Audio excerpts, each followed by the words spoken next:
Hey there guys, Paul here from the engineeringmindset.com.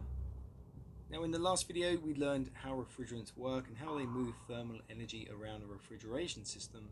And in this video we're going to learn a bit more about refrigerants, the different types, the previous, current and future refrigerants, some of the names and numbers that you'll find with these, and also the pros and cons, especially the environmental, being the ozone destruction and the global warming potential of these.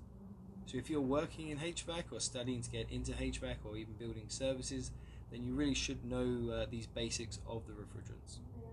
Guys, I'd just like to take a moment to thank Danfoss, our sponsor for today's episode.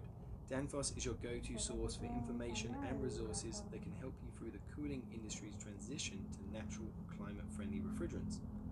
They have a deep understanding of all the new regulations and their effects, and they're ready to share their knowledge and solutions with you. They've also made helpful tools like the Refrigerant Retrofit Guide, the Low GWP tool, and also the Cool Selector 2 app, which is available for free on their website. You can access them now by visiting refrigerants.danfoss.com. Now when we talk about refrigerants, we mean a fluid which is able to easily evaporate and condense continuously, and so these are used in refrigeration and air conditioning systems. Now some of the historic and the current main types of refrigerants are into the following categories. Now we've got the CFCs, the HCFCs, and also the HFCs. The CFC stands for chlorofluorocarbons, the HCFC stands for the hydrochlorofluorocarbons, and the HFC stands for hydrofluorocarbons. So now you can see why these acronyms are used very often, because these names are just horrendously long and no one's going to have time to say these. So instead we're going to just refer to them as the HFCs, or even just as the R number. Now you can also see up on the screen there is an example of each of the molecules for these, and you can see here where the names come from. So you've got the fluorine, the carbon and the chlorine, which makes up the chlorofluorocarbon. Then you've got the chlorine, the carbon, the hydrogen and the fluorine, which makes up the hydrochlorofluorocarbons. And then for the HFCs we've got the hydrogen, fluorine and carbons. I've also just got an example of each of the different types of refrigerants that you'll find within these categories. Now these ones in the CFCs you probably won't come across, as they're all banned now. And if you do come across these, you really need to report this and get these fixed and changed over to a more recent refrigerant, as these are horrendously bad for the environment. Now the ones that you'll still probably come across, hopefully you won't, but you probably will, is the R22s, R41As and the R123s. Again, you should be retrofitting these if you haven't already.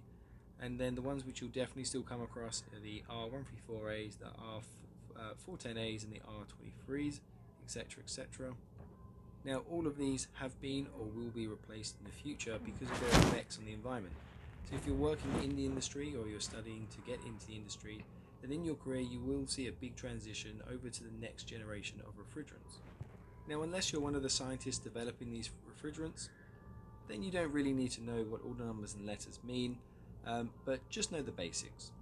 And that is that the R number just means refrigerants. The numbers just quantify how many of each atom they have within the molecule for that refrigerant, with each different digit representing a different atom in its structure. And the little letter at the end just shows how symmetrical the isomer symmetry is. You can see down here we've got the R134A molecule, and you've got the two carbon atoms. So this is just indicating, out of a scale of blank A, B or C, that this is fairly symmetrical, so it's an A. If it was completely symmetrical, then it would be a blank. So now we're starting to see the transition over into the new 4th generation refrigerants. These new refrigerants will have to be environmentally friendly and have very good thermodynamic properties. Now the market is heading in the following directions.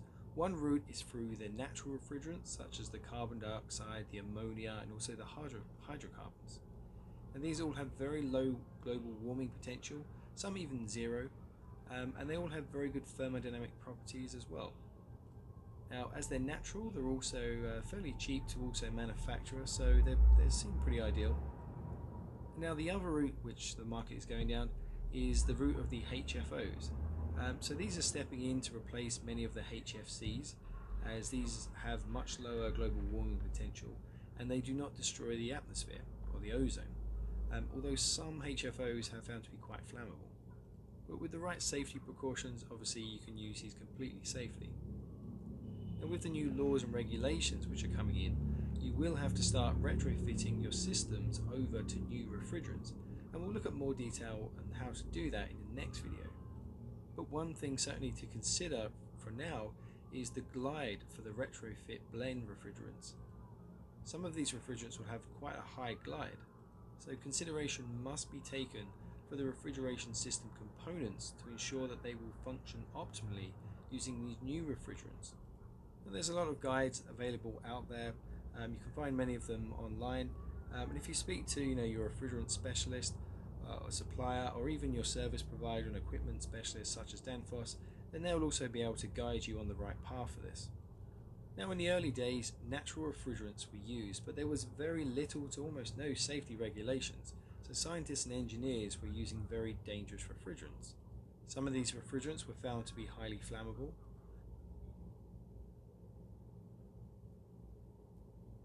En Intertech Perú brindamos aseguramiento total de la calidad en toda la cadena de suministros. Brindamos servicios especializados para la industria petrolera y petroquímica de todo el mundo, incluyendo pruebas de laboratorio.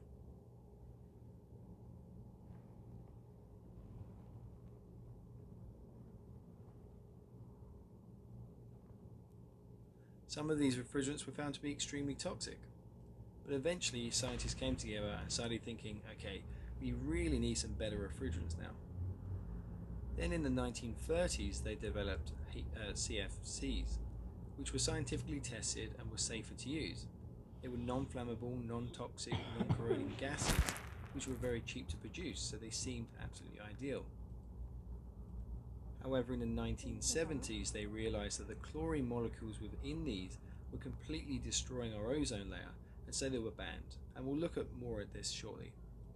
Then in the late 1970s, early 1980s, scientists developed HCFCs, which had far less damaging effects on the ozone. However, HCFCs were still able to damage the ozone layer because they contain chlorine molecules.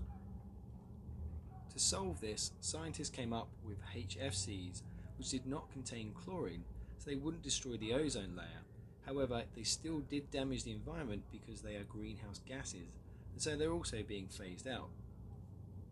So all of this combined is why the fourth generation of refrigerants is now coming into the market to help us with our environmental issues. So what's wrong with the old refrigerants and why are they depleting the ozone layer? Well, the ozone depleting chemicals will rise up from our cities and all our refrigeration units, whether they're leaking purposely or by accident, but they'll rise up into the stratosphere, and the chemicals are then swept into the winds of the polar vortex. This polar vortex is a ring of fast-moving air that circles the South Pole, and the chemicals have been building up here ever since the CFC refrigerants first started being used. This build-up in the South Pole has been destroying the ozone layer, actually creating a hole. And the laws and the regulations for the chemicals used in refrigerants has been increasingly tightened over the years, and as this continues, the planet will have time to repair this hole. So again, this is why there's such a push for natural and environmentally friendly refrigerants. So let's just briefly understand why and how the hole has been burned within the ozone layer, and also what the greenhouse gas emissions are doing. So if we take a look at our planet, we'll see that first of all we've got the troposphere, and then just above that we have the stratosphere. And within the stratosphere is where we have the ozone layer. Now this ozone layer is what protects us from the sun's UV rays, which are really harmful and they cause cancer. Not all of the rays are rebounded off of Earth. Some of them will come through and come down to the surface, but most of them are being bounced off and protected by this UV absorbing band called the ozone layer. Now if we take a look within the ozone layer, we'll see that it's made up of the ozone molecule, which has 3 oxygen atoms. These are the molecules which are rebounding all the sun's UV harmful rays. Now when the CFC molecules rise up, they join those winds and then they make their way up into the stratosphere.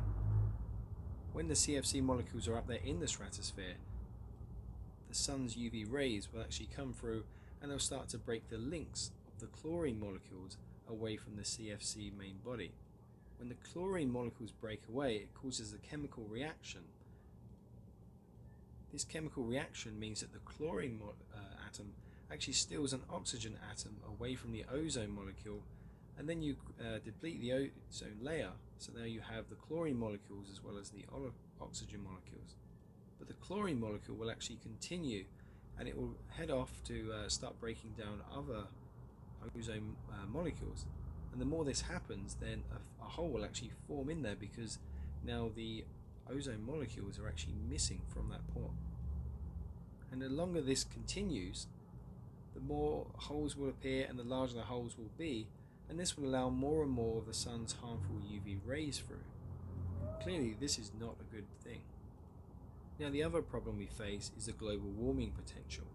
Now, what should happen is that the sun's infrared rays coming from the sun pass through our atmosphere, hit the surface of our planet, and then are rebounded back off and sent into space, with some of them being reflected and staying within our atmosphere. However, within the atmosphere, we've got a build-up of very dense greenhouse gases. Now, these gases are known to prevent the sun's infrared rays from passing through.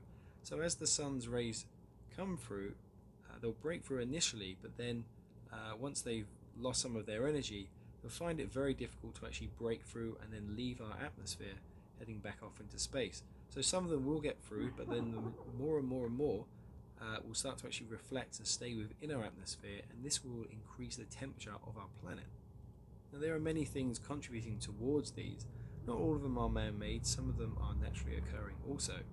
But as refrigerants are known to contribute towards these, and they're a man-made substance, then obviously governments all around the world are working towards phasing these out in favour of more natural and environmentally friendly options instead.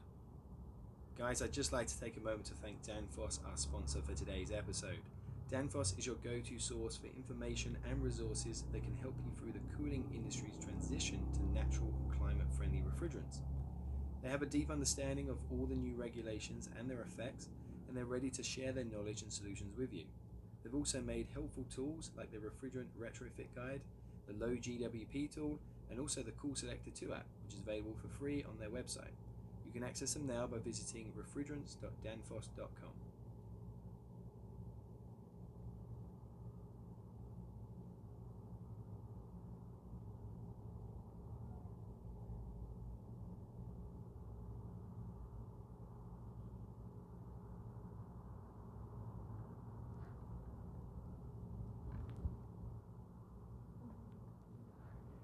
This current and future refrigerant